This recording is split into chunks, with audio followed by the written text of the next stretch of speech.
할렐루야. 지난 3년간의 코로나 팬데믹은 서로에 대한 관심과 서로 간의 소통에 큰 장애가 되었습니다. 가뜩이나 이제 우리나라는 개인주의가 만연하다고 제 어렸을 때부터 개인주의 얘기 나왔었거든요. 그런데 이 시대에 소통하지 않는 것이, 소통하지 않아도 그냥 아무렇지도 않은 것이 일상이 되어버린 사람들이 굉장히 많은 것 같습니다. 제가 청년부나 중고등부 사역을 할 때에 종종 이제 친형제나 자매간의 소식을 궁금해서 묻기도 했어요. 형 뭐하니? 어떻게 잘 지내니? 동생 잘 지내니? 근데 이제 기본적으로 제가 깨달은 게 뭐냐면 이 학생들이나 청년들은 기본적으로 친형제나 친자매들이 지금 어떤 일들을 하고 있는지, 또 어떤 것에 관심을 두고 어떤 걱정과 근심거리가 있는지에 대한 관심이 적다 또는 없다라는 거예요. 마치 남처럼. 그리고 소통이 되지 않고 있음을 제가 느끼게 되었습니다. 근데 뭐 이렇게 가족뿐 아니라 이웃이나 성도 간에도 소통이 많이 부족할 것 같아요, 지금. 그래서 이제 현 시대를 혹자들은 뭐라고 말하냐? 소통의 부재의 시대다, 이렇게 말합니다. 소통이 부재하는 시대. 팬데믹 시대의 슬로건이 떠올랐습니다. 거리는 멀어도 마음은 가깝게. 거리는 멀어도 마음은 가깝게. 그만큼 팬데믹 시대 그때에도 또 지금도 마찬가지지만 서로에게 관심을 갖고 또 소통하는 것은 어느 때라도 중요하다라는 것을 내포하고 있는 슬로건입니다. 혹시 여러분은 여러분의 가족들 또는 이웃들 또는 교회의 성도님들에 대해서 얼마나 많은 관심을 갖고 신앙생활을 하고 있나요? 또 얼마나 그분들과 소통을 하며 살아가고 계신가요? 하나님은 먼저는 가정이라는 가장 작은 단위의 공동체를 이루게 하실 때에 하와를 아담의 돕는 배필로 만드셨다 했습니다. 근데 그것은요, 비단 하와가 아담만 돕는, 일방적으로 돕는 배필을 말하는 것이 아니라 아담 또한 하와를 사랑하며 도우며 살아야 함을 의미했습니다. 다른 가족뿐만 아니라 다른 공동체도 마찬가지겠지만 특별히 믿음의 성도들이 모여있는 교회 공동체는 물론 개인이 모여있어요. 서로 각색의 다른 모양과 또한 자리에서 교회를 세우는데 함께 일을 하고 있습니다. 그래서 우리가 이제 각양 모양은 다르고 직분은 다르지만 사는 곳은 다르고 다 다르지만 함께 모여서 일을 하는 것, 하나님의 일을 하는 것, 그것을 우리는 뭐라고 불러요? 동역이라고 말하고 있죠. 그래서 우리는 서로 동역자입니다. 교회 공동체의 성도들은 동역자들끼리도 서로 관심을 갖고 소통을 해야 합력하여 선을 이룰 수 있습니다. 바라건대에 나이와 성별과 또한 성향이 서로 다르다 해도 서로 관심 갖고 소통하는 우리 함께 나는 교회의 공동체, 또 믿음의 가족들 되시기를 소망합니다. 그런데 서로에 대한 관심을 갖고 소통하는 일은 지극히 성경적이기도 해요. 그리고 하나님께서 오늘 바울 서신을 통해서 우리에게도 말씀하고 계십니다. 하나님과 서로 인사하고 서로 반갑게 환영해주고 격려해주고 관심을 갖는 것, 그것을 원하시는 분이라는 사실이죠. 오늘 본문에서는 그러한 행위들, 우리에게 권면하시는 행위를 한 단어로 표현하고 있습니다. 그것이 무엇이냐면 바로 문안이에요. 문안. 오늘 본문은 로마서의 마지막 장인 16장입니다. 로마서는 바울이 로마에 있는 그리스도인들에게 쓴 편지죠. 바울은 로마서뿐 아니라 총 13편의 서신서를 기록했고 여기다 히브리서까지 포함한다고 하면 14편이라고도 말할 수 있습니다. 사도 바울은요, 여러 지역에 있는 성도들에게 편지를 보냈습니다. 그것은 바울이 그 공동체와 성도에 대한 관심이 얼마나 있었는지를 보여주는 것이고 소통하기를 얼마나 마음을 갖고 있었는지를 우리에게 보여주고 있는 것이죠. 바울이 쓴 서신들, 로마서, 고린도전후서와 갈라디아서, 에베소서, 빌립보서, 골로새서와 데살로니가 전후서와 디모데전후서, 그리고 디도서, 빌레몬서, 그리고 히브리서에 이르기까지 대개는 그 기록들을 보면 공통적으로 들어가 있는 단어들이 있는데 바로 문안입니다. 문안하라. 권면하고 있는 걸 볼 수 있습니다. 문안하라. 헬라어로 아스파조마이입니다. 아스파조마이. 이것은 어떤 뜻을 갖고 있냐면 포옹하다라는 뜻이고 또 인사하다, 환영하다라는 뜻을 갖고 있습니다. 문안하라. 고린도전서 16장 21절에도 나 바울은 친필로 너희에게 문안하노니. 골로새서에도 4장 18절 나 바울은 친필로 너희에게 문안하노니. 데살로니가전서 후서 3장 17절에도 똑같은 말씀입니다. 나 바울은 친필로 너희에게 문안하노니. 굉장히 따뜻한 어조죠, 그죠? 바울은 몸은 비록 떨어져 있지만 각 지역에 있는 교회 성도들과 또 공동체와 떨어져 있지만 늘 사랑을 주길 원했고 관심을 갖길 원했던 사람이다. 그런데 바울은요, 자기만 일방적으로 문안하기를 원하지 않았습니다. 편지의 수신자였던 각 지역의 성도들도 서로 문안하기를 권면하고 있거든요. 3절을 시작점으로 보았을 때 문안하라는 말이 오늘 본문에 총 17번이에요. 17번. 야, 17번. 문안하라, 문안하라. 누가 우리한테 이야기를 하는데 짧은 말 가운데 문안하라고 17번을 얘기했다면 아마 그때 당시에 휴대폰이 있었던 시대라면 생각나는 사람에게 전화라도 했을 거예요. 내가 문안 인사 못했던 사람에게 오랜만에 전화라도 했을 거예요. 그만큼 강조되고 강조되었다. 문안하라. 이렇게 반복적으로 권면하심을 통해서 성도들 간에 서로 문안하기를 원하는 바울의 마음이 느껴지고요. 또 나아가서는 우리 하나님의 마음을 우리가 깨닫게 된다는 것이죠. 이렇게 서로 문안한다는 것은 서두에 언급한 말로 관심을 갖고 소통한다는 말입니다. 그렇다면요, 누구에게 문안하라고 권면하셨나요? 누구에게? 다시 말해, 우리가 믿음 안에서 누구에게 문안을 해야 하는 걸까라는 거예요. 그 대상을 오늘 말씀을 통해서 몇 가지 살펴보겠습니다. 우리가 누구에게 문안해야 될까? 하나님께서는 바울을 통해 말씀하십니다. 먼저는 동역자에게 문안하라. 여기서 나오는 동역자는 브리스가와 아굴라거든요. 3절과 4절 함께 읽어보겠습니다. 3절 4절 시작. 너희는 그리스도 예수 안에서 나의 동역자들인 브리스가와 아굴라에게 문안하라. 그들은 내 목숨을 위하여 자기들의 목까지도 내놓았나니 나뿐 아니라 이방인의 모든 교회도 그들에게 감사하느니라. 아멘. 브리스가와 아굴라, 브리스길라라고 이제 기록되어 있죠. 다른데 브리스가와 아굴라는요, 사도 바울처럼 천막을 만드는 생업을 가진 사람이었어요. 바울과 같이요. 또 아볼로라는 사람이 있잖아요. 그 아볼로라는 사람에게 예수 그리스도의 복음을 정확하게 전달해서 하나님의 도를 가르쳤던 사람들입니다.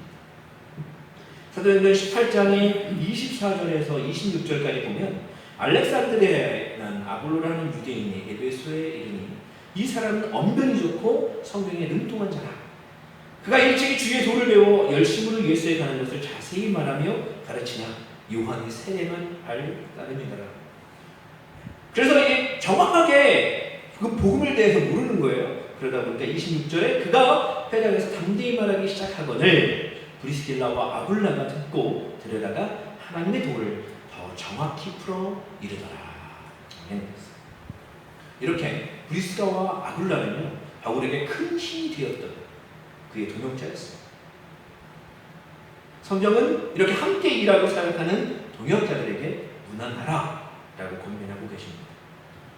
동역자된 우리도 서로에게 문안할 수 있게 소원합니다. 동역자에게 문안하라. 그럼 또 누구에게 문안하라고 말씀하고 계신가요? 바로 처음 맺은 열매들에게 문안하라 하셨습니다. 5절 말씀입니다. 또 저의 집에 있는 교회에도 문안하라. 내가 사랑하는 에베네도에게 문안하라. 그는 아시아에서 그리스도께 처음 맺은 열매니라. 아멘. 우리 교회에도 강명숙 집사님이 계십니다. 근데 이제 강명숙 집사님 같은 경우는 15년 만에 다시 신앙생활을 하기 시작하신 거기 때문에 어떻게 보면 새신자라고 아예 처음 교회 오신 분은 아니죠. 그렇지만 저희 교회 입장에서 봤을 때는 처음 온 분이에요. 영혼이. 근데 여러분 이제 그렇잖아요. 저희 개척교회에 사람이 왔을 때 사람이 얼마 없이 이제 예배를 드리고 있으면 때로는 어떤 분들은 문만 열어봤다가 나갈 수도 있습니다. 왜냐하면 익숙하지가 않거든요. 그리고 너무 집중받을 수 있거든요. 그렇죠. 그런데 강명수 집사님 같은 경우는 그렇게 부담감이 있을 건데도 불구하고 물론 집이 옆에 있는 아파트이긴 하더라도 그런 것들을 생각하지 않고 나와서 예배 드릴 수 있는 시간에 예배를 드리고 계시다는 거죠. 굉장히 감사하고 또 대단한 일이지만 또 어떻게 보면은 이게 그렇게 관심받는 것에 부담을 이긴다는 것 자체가 진짜 대단한 일이죠. 요즘에 사람들이 관심받는 것을 싫어합니다. 그래서 이제 교회도 큰 교회에 가서 잠깐씩 예배만 드리고 오기를 바라는 분들이 많이 있어요. 왜냐면은 작은 교회 가면 관심받고 또 뭐도 해야 되고 너무 이 새로운 사람들에게 관심을 많이 쏟는 것도 부작용이 있습니다. 그렇지만요, 무관심은 더 큰 상처가 되는 것입니다. 그렇죠? 초신자들이 안정적으로 신앙생활을 할 수 있도록 돕는 것이 가장 좋은 문화입니다. 그래서 하나님은 처음 맺은 열매들에게, 초신자들에게도 늘 끊임없이 무난하라라고 우리에게 권면하고 있는 것입니다. 초신자들, 이제 앞으로 우리 교회에 올 영혼들, 이렇게 영혼들을 위해서도 기도하되 하나님이 보내시는 그 영혼들에게 늘 무난으로 소통할 수 있기를 소망합니다. 또 누구에게 무난하라 하나님 말씀하시냐면 수고하는 여인들에게 무난하라 하십니다. 6절 말씀을 함께 읽어보겠습니다. 6절 시작. 너희를 위하여 많이 수고한 마리아에게 무난하라.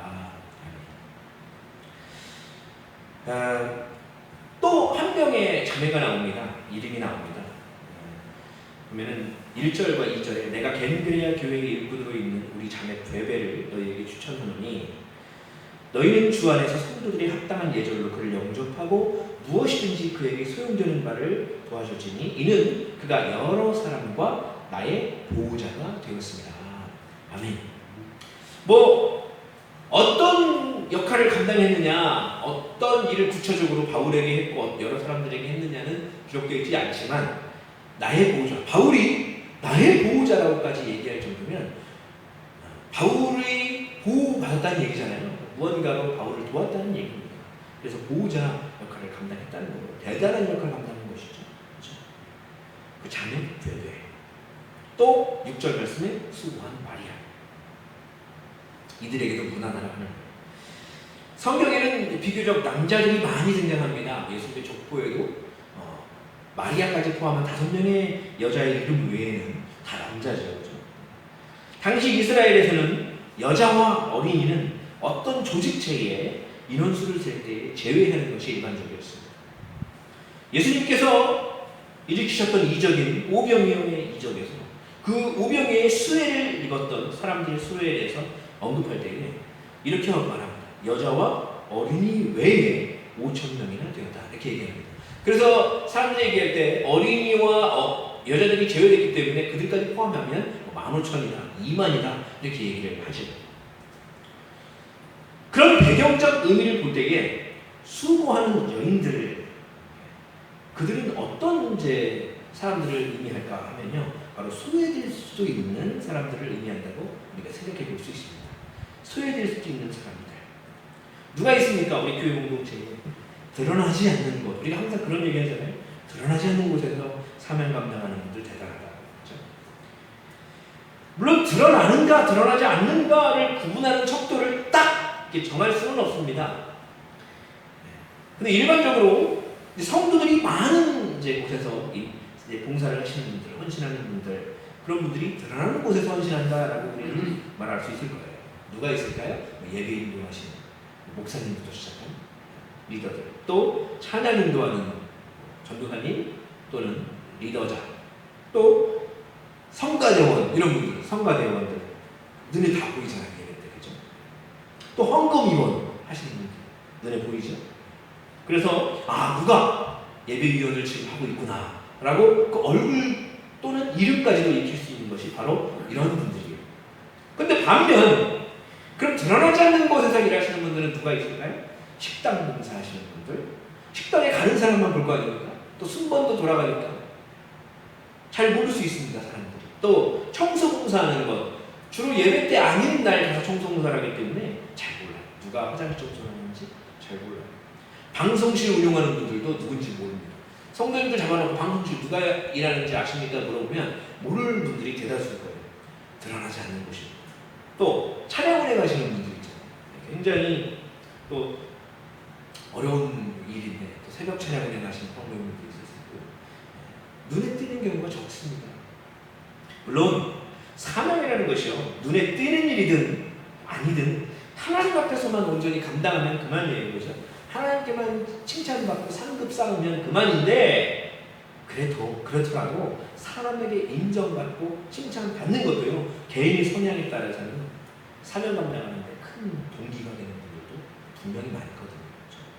그런 점을 생각할 때에 눈에 띄는 곳에서 사명을 감당하는 성도님들은 뭐 열심히 당신 열심히 사명 감당하시니, 집사님 열심히 사명 감당하십니다, 칭찬받을 수가 있겠지만 눈에 띄지 않는 곳에서 사명 감당하는 분들은요, 모르는 성도들이 많아서 자칫 서운함을 느끼게 될 때가 있다는 것이죠. 저도 그런 경우를 많이 봤습니다. 그래서 잘 드러나지 않는 곳에서 사명 감당하시는 분들, 마치 칭찬받고 격려받고 인정받지 못할 수도 있는, 좋은 일을 하고도 헌신하고도 사람들에게 인정받지 못해서 서운할 수 있는 그런 분들, 서운함 없도록, 노여움이 없도록 우리 교역자들은 곳곳에서 특별히 보이지 않는 곳에 사명 감당하는 분에게 더 많이 관심을, 또 격려하고 소통해야 하는, 그래야 더 사명 감당할 때 힘을 북돋아줄 수 있음을 우리가 기억하고 사역 감당해야 되겠고요. 또 성도님들 간에도 서로에게 관심 갖고 격려함을 통해서 더 좋은 동역을 할 수 있음을 기억하는 우리 저 여러분들에게 소망합니다. 수고하는 여인들에게 무난하라 했습니다. 그럼 또 누구에게 무난하라 하나님 말씀하십니까? 고통 중에 있는 사람들에게 무난하라 하십니다. 7절 말씀 함께 읽어보겠습니다. 7절 시작. 내 친척이요 나와 함께 갇혔던 안드로니고와 유니아에게 무난하라. 그들은 사도들에게 존중이 여겨지고 또한 나보다 먼저 그리스도 안에 있는 자다. 아멘.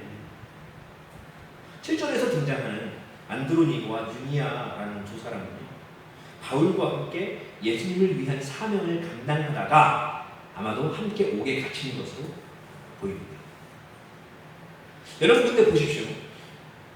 옥에 갇혔다라는 것은 어떤 것을 의미하죠? 어려웠다. 또 그리스도의 일을 하다가 갇혔다. 그러면 굉장히 그리스도를 위해서 고난당한 거 아닙니까? 얼마나 어려웠죠? 코로나 팬데믹 시기에 물론 많은 사람들, 거의 모든 사람들이 어려움을 겪었다고 할 수 있겠지만, 제가 함께 하고 또 알고 지내는 분들 중에 특별히 공연업계에서 관련한 업계에 종사하는 분들이 굉장히 어려워졌습니다. 그래서 이제 제가 이제 음악을 하니까 음향이나 조명 같은 거 이런 거 감당하시는 분들 있잖아요. 도산하시는 분들이 되게 많이 있어요. 왜냐하면 2년을 못 버티는 거예요. 아무리 국가에서 지원을 해줘도. 왜냐하면 공연을 할 수가 없으니까 부르는 데가 없는 거예요. 근데 혹시나 사무실이라도 있는 분들은 그 월세 감당도 해야죠. 또 그런 기계 같은 거 이런 것도 계속 바꿔줘야 되는데 돈이 없잖아요. 그래서 도산하는 거예요. 그분들 중에는 이제 지금은 다른 직종으로 바꾼 분들도 계시고, 또 엔데믹으로 다시 회복하고 계신 분들도 있지만, 그 타격이 회복되기가 참 어렵다는 거 안타깝습니다. 근데 코로나 관련해서 어려웠던 분들이 아니더라도 우리가 사는 삶의 터전 가운데 우리 주위에 곳곳에 경제적으로나 또 정서적으로 어려운 분들이 많이 있으시잖아요. 그런 분들에게 무난하는 것이 또한 그리스도인의 사명임을 하나님은 바울을 통해서 말씀하고 계십니다. 저랑 이제 학교 동기 중에 저보다 10살 많은 신상범 전도사님이라는 분이 계십니다. 근데 그분은 지금 이제 교역자로서의 사명을 감당하고 있는 건 아니고 졸업은 하셨는데 마술사의 사명을 감당하고 있었어요. 사명이라고 말하는 거지만 마술을 하면서 기독교적인 믿음의 신앙의 이야기를 메시지들을 전해요. 그 사람들이 뭐 교회를 다니든 안 다니든 전하는 거예요. 근데 이제 그 심상범 마술사님이 이렇게 곽동근 작가님, 소장님이라고 그분도 굉장히 에너지가 넘치신 분인데 그 두 분이서 라나 쇼라는 것을 이제 매 월마다 오프라인으로 행사를 합니다. 라나 쇼. 그게 이제 코로나 전에 한 3년 전에 오프라인으로 시즌 1이 계속 진행돼서 저도 거기 가서 함께하고 그랬었는데 이제 3년 동안 다쳤어요. 못 하다가 지금 이제 엔데믹 때 갖고 시즌 2로 돌아왔습니다. 한 달에 한 번씩 하는데 그 이제 라나쇼가 왜 라나쇼는 라인나우예요. 라인나우 지금 도전도 하고 지금도 실행해라 이건데 거기 또 뭐가 있냐면 라나 라면 나눔이라는 뜻이 있습니다. 라면 나눔. 한 달에 한 번씩 이제 사람들이 라나쇼에 가려면 라면 5개를 가지고 가야 돼요. 그 라면 5개 가지고 기부하는 것이 참가비입니다. 그러면 이제 그것도 있고 또 오지 못하지만 라면 보내주는 분들도 계셔요. 네. 이제 그러면 1004개를 목표로 항상 삼습니다. 1004개의 라면 천사 그것을 쪽방촌 어르신들에게 전합니다. 그런 역할을 감당해요. 근데 이제 이 라나쇼의 이런 좋은 일, 선행의 일들이 전해지면서 그 치킨 매니아라고 있습니다. 거기서 치킨 플러스 네, 거기서 40마리씩을 한 달에 기부를 해요. 그러면 고아원이나 이런 데 가서도 기부도 하고 한다는 거예요. 얼마나 좋은 일입니까? 이분 두 분 다 한 분은 안수 집사님이에요. 곽동근 소장님은 안수 집사님. 또 이분은 심상권 마술사님은 전도사라고 했죠. 그리스도인의 그 마음으로 선행을 하는 거예요. 근데 이번에 제가 참 기쁜 소식을 전해드린 게 뭐냐면 시즌2를 하면서 풀무원 하시잖아요. 그 풀무원에서 라면 1004개가 아니라 한 달에 라면 1004번들씩을 기부를 하기로 했대요. 1004번들. 와, 엄청나지 않습니까? 마찬가지예요. 사실 우리도 그리스도인으로서 또 우리 함께 나는 교회도 마찬가지고 어려운 이웃들을 돕는 것도 우리의 사명입니다. 고난당하고 있는 분들, 고통 속에 있는 분들을 돕는 것이 우리의 사명이에요. 또 어렵게 외지에서 타국에서 선교하고 있는 분들, 그런 분들에게 도움이 되는 것도 또 우리의 사명입니다. 여러분, 우리 또한 우리의 상황 가운데 어려운 이웃들, 어려운 성도들을 위로하고 물질적으로 정서적으로 돕는 사명을 온전히 감당할 수 있기를 소원합니다. 고통 중에 있는 사람들에게도 무난하라 하셨어요. 또 누구에게 무난하라 하셨습니까? 또 10절과 11절 말씀 함께 읽어보겠습니다. 10절과 11절 시작. 그리스도 안에서 인정함을 받은 아벨레에게 무난하라. 아리스토블로의 권속들에게 무난하라. 내 친척 헤로디온에게 무난하라. 나기스의 가족 중 주 안에 있는 자들에게 무난하라. 아멘. 이거 무슨 얘기예요? 권속들 이런 단어가 나오죠. 또 주 안에 있는 자들, 가족 이렇게 나오죠. 뭐냐면 공동체에게 무난하라. 공동체에게도 무난하라.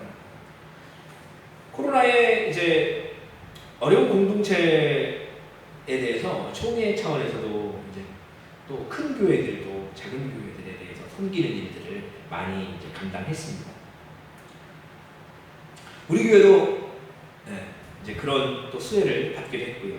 지금도 이제 받고 있습니다. 이제 개척교회니까 더 많은 이제 물질적인 후원이 참 필요하죠. 그럼 우리 또한 나중에 그것을 흘려보내기 위한 또 준비를 하고 있는 것이죠. 우리 교회도 지금 이제 성도들이 적은 개척교회지만 언젠가 다른 교회들을 섬길 수 있는 교회로 하나님께서 크게 세우실 줄 믿습니다. 지금은 이제 물질적으로도 교회 이렇게 나가는 이런 비용들이나 뭐 이런 것들을 감당하기에도 어려울 겁니다. 그러나 하나님께서 하나님의 방법대로 채우셔서 우리를 세우실 줄 믿습니다. 공동체에게 무난할 수 있는 하나님은 풍족한 공동체가 있다면 그 공동체를 들어서셔서 작은 공동체를 섬기게 하십니다. 하나님의 이 섭리 이것을 우리가 생각하면서 공동체에게 늘 무난하는 우리가 될 수 있기를 바랍니다. 또 이제 함께하는 자들의 가족들에게도 무난하라 하나님은 이제 말씀하십니다. 13절에 주 안에서 택하심을 입은 누포와 그의 어머니에게 문안하라. 그의 어머니는 곧 내 어머니라 했어요. 그러니까 우리가 이제 누가 교회를 나오잖아요. 그러면 한 명만 교회 나올 수 있잖아요. 아까 제가 이제 말씀드렸지만 이 강명숙 집사님 혼자 지금 나오고 계십니다. 근데 이제 기도 제목이 그 자녀분들 또 손주까지도 함께 예수 믿었으면 좋겠다라고 기도를 하고 있고, 우리 또한 함께 나와서 예배 드렸으면 좋겠다 생각을 하고 늘 기대하는 마음으로 기도하고 있습니다. 이게 바로 문안이에요. 근데 이제 그 문안이 굉장히 특별합니다. 사실 제가 이제 사역을 하면서 약간 사역자들에게 아쉬운 것들 중에 하나는 뭐냐면 그 사람한테만 집중을 해요. 그러니까 나오는 사람한테만 잘 나올 때 관심을 두고 그 가족들이나 누구에 대한 이야기는 전혀 듣지 않으려고 해요. 상관 안 하려고 합니다. 근데 여기 보면은 그의 어머니는 곧 내 어머니라 이렇게 얘기해요. 바울이 루포와 어떤 이제 일로 뭐 이렇게 서로 가족과 같이 됐는지는 정확하게 우리는 알 수 없지만 그렇게 표현하기를 그 루포의 어머니에게 문안하라. 왜? 그 어머니는 내 어머니나 마찬가지이기 때문이다 하는 거예요. 우리가 누군가에게 문안할 때, 그 가족들에게 문안할 때도 그냥 너는 나오니까 내가 깊이 관심을 두고 문안하고, 그 가족들은 교회 안 나오니까 나는 일단 관심 갖게 해주겠다 이렇게 하는 것이 아니에요. 그 가족 또한 내 가족처럼 문안하라 하는 거예요. 근데 이게 쉽습니까? 쉽지 않아요. 그렇죠? 아니 교회 나오는 사람은 관리하기도 어려운데 집중하기도 어려운데 무슨 나오지 않는 다른 가족까지도 우리가 관심을 줄 수 있겠어요? 참 어려운 일입니다. 그런데 결국은 그렇기 때문에 우리에게 필요한 것이 뭐예요? 하나님의 마음이에요. 하나님은 교회에 아직 나오지 않고 있는 그 가족들에게도 집중하고 계시다. 관심 갖고 계시다라는 거예요. 우리 또한 하나님의 마음으로 그들을 보면 그 가족들에게도 내 가족처럼 생각하면서 문안할 수가 있는 것이죠. 그러면 계속 끊임없이 이렇게 문안하면 혹시나 교회 나오지 않았더라도 그 마음의 감동에서 올 수도 있는 거예요. 전도될 수도 있는 거예요. 함께하는 가족들 그리고 공동체에게 우리 끊임없이 문안할 수 있기를 바랍니다. 마지막으로 이제 누구에게 문안하라 하나님 하셨냐면요, 인도하는 자에게 문안하라 하셨습니다. 이것은 이제 히브리서 13장 24절에 보면 너희를 인도하는 자들과 및 모든 성도들에게 문안하라. 이달리아에서 온 자들도 너희에게 문안하느니라. 아멘. 이 보면은 성도님들에게 주로 이제 교역자들이 연락도 하고 그러잖아요. 잘 지내십니까? 어떻게 한 주간 동안 평안하셨습니까? 이번 주에 혹시 교회 혹시 못 나오신 이유를 묻기도 하잖아요. 특별한 일이 아프셨는지 무슨 일이 있으셨는지 연락을 하잖아요. 근데 사실상 성도님이 전도사님이나 교역자에게 전화해서 잘 지내셨냐고 연락을 하는 경우는 드문 것 같아요. 저도 청년들을 사역할 때는 그런 연락을 많이 받아보긴 했어요. 한 주간 잘 지내셨냐고. 그럼 굉장히 특별해 보입니다. 그러니까 막 농담으로 야 네가 전도사 같다 이렇게 얘기를 하기도 해요. 그런데 한편으로 생각해보면 성도가 또는 내가 목욕하는 청년이 나에게 문안을 한다. 이 문안 인사를 먼저 한다. 굉장히 특별한 일이에요. 그때에 생각되는 게 뭐예요? 내가 더 열심히 목회해야겠구나 라는 생각이 드는 힘이 되는 거죠. 우리 교회는 아직은 이제 어떠한 교부나 구역이 편성되지가 않아요. 성도들이 없으니까.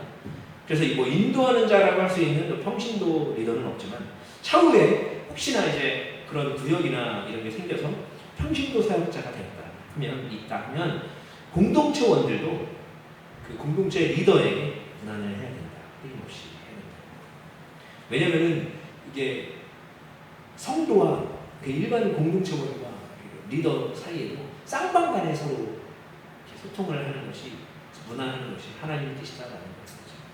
그래서 공동체원들이 공동체 리더를 격려하고 칭찬해주고 또 힘을 북돋아줘야 그 공동체를 이끌어가는데 동기부여가 되는 것이다 하는 거예요. 여러분 기억하시면서 우리를 인도하는 자들, 우리 교회에서는 담임목사님에게 문안하고 또 평신도 지도자가 있는 교회에서는 평신도 지도자들을 무난하게 소통하고 관심 가져주는 그런 마음과 실천이 우리 가운데 있어지기를 소망합니다.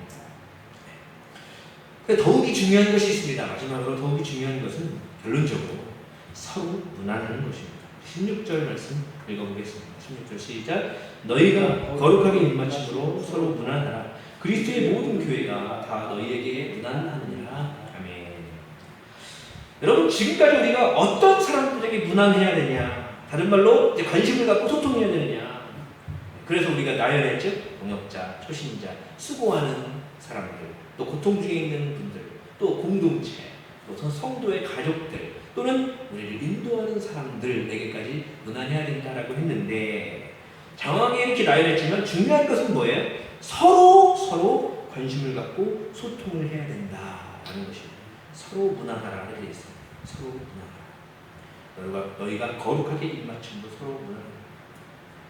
그래야 하나님 안에서 공동체가 바로 설 수 있고 합력하여 선을 이룰 수 있다라는 것입니다. 우리 공동체 함께 나는 교회도 서로가 일방적인 소통이 아니고 일방적인 소통도 아닙니다. 그거는 소통이라고 말할 수가 없습니다. 그래서 여러분, 쌍방 모두가 함께 서로에게 도난하며 함께 이 교회를 세워나가는 저 여러분 될 수 있기를 소망합니다. 말씀을 정리합니다. 교회는 하나님과만 소통하는 예배자로만 이루어진 곳이 아니라 성도와도 소통하는 동역자로 이루어진 곳이라 하는 줄 믿습니다. 왜냐하면 그것이 곧 공동체의 부흥과 성장을 이루는 원동력이 될 수 있기 때문입니다. 이제 갓 엔데믹에 들어선 지금 서로 위로하고 더욱 서로에게 관심을 갖고 소통해서 선한 공동체를 세워나가는 저 여러분 될 수 있기를 간절히 소망합니다. 우리 기도하겠습니다.